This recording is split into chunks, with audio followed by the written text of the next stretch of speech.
In tonight's Government Insider, more controversy for the Benghazi Committee. A former Republican staffer, Air Force Reserve Major Bradley Podiska, has filed a lawsuit against Committee Chairman Trey Gowdy. Joining me with the latest is Francis Rose, federal government expert, radio host, and author of francisrose.com.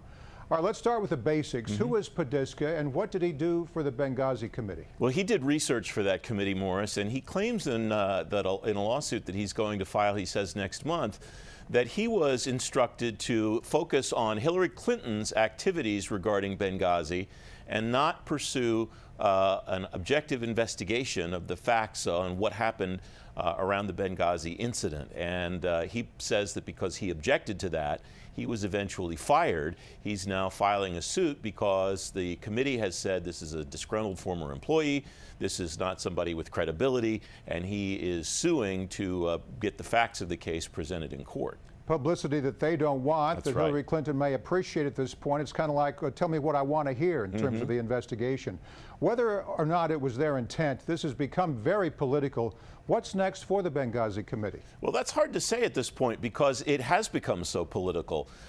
Republicans obviously would like to keep it front and center during the presidential campaign because they believe that it is a chance to score some political points against Hillary Clinton. But look, that's exactly what the issue is that Mr. Podiska is pointing up. He's saying that that was the intent all along and not that they were conducting an objective investigation and happened to find facts that were disadvantageous to Hillary Clinton and that would help the Republicans. Boy, it's going to be interesting 2016. Yeah. Let's switch gears to the Federal Aviation Administration. This weekend, a task force convened by the FAA submitted recommendations that operators register drones weighing as little as half a pound. Yeah. They chose that weight based on safety, but this could also include some remote control toys. I mean, look at these, and they're even smaller than that, these little drones that we see. Tell me more about it. Well, that's the problem, Morris, with this for folks who just want to have a good time flying something around, is that these proposed rules are very vague as far as what they cover and the kinds of things that they cover. The revolution in drone technology means that there can be something as little as 8 ounces that's very sophisticated and can do a lot of surveillance and can do a lot of things that maybe somebody doesn't want their neighbor or somebody who doesn't like them to be able to do. The problem is a lot of kids' toys fit into the same kinds of categories, and a lot of things that you can just go to the store and buy that aren't drones and aren't designed for sophisticated surveillance or anything like that fit into the categories of what the FAA proposes to cover. And this is going to probably take a legislative remedy. It's probably going to take Congress to get involved and say, we want the FAA to regulate this kind of device, and we don't want them to regulate this kind of device.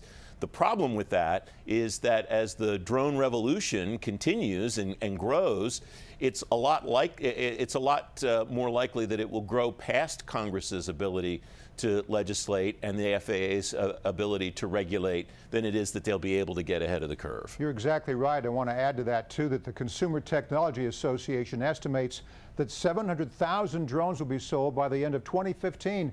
Black Friday is only 4 days away. That's right.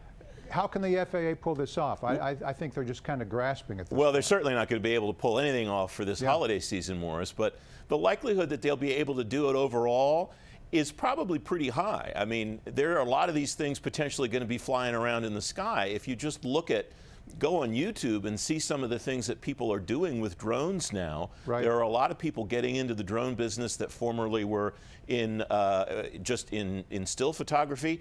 Just about every filmmaker worth his salt now is using a drone of some sort in producing movies and videos and things like that. So they're destined to become just tons of these things in the air. And so it seems most likely that the FAA would be the organization responsible for regulating them. The question is how and how tightly.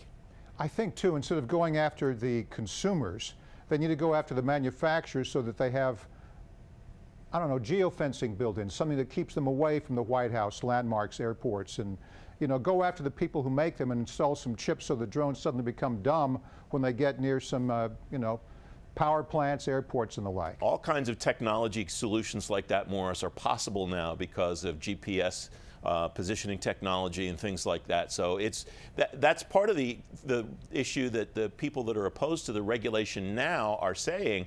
They're saying, listen, there are technologies coming that might make whatever remedy you come up with now moot in a very short period of time. That's exactly so right. there is a group that hopes that there's a little bit of time for this technology to evolve. All right, before you go, I'd like to talk about a pair of demotions at the Department of Veterans Affairs. Diana Rubens and Kimberly Graves are no longer senior executives.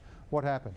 Well, what happened was they apparently set up a situation where they could take jobs inside the Department of Veterans Affairs where they did less work and were at lower levels of responsibility but received the same pay, moved from Washington, D.C. to locations in other parts of the country and got huge bonuses and payments to move to those new locations. I'll sign up for that. Yeah, it's a pretty good deal if you can get it, but yeah. Congress found out about it, was not very happy, and this is the solution is for them to be taken out of the senior executive service. They've been demoted. That's not good enough, though, for some of the veterans advocacy groups that are saying these are two prime examples of the kinds of employees that the Department of Veterans Affairs should fire to set an example that they've really changed the culture there. And so some of these vet groups and, of course, some of the congressional committees are not convinced that the culture is changing much at VA, Morris. It's great to have you on the show for the update. Francis Rose, federal government expert. Thanks, Francis.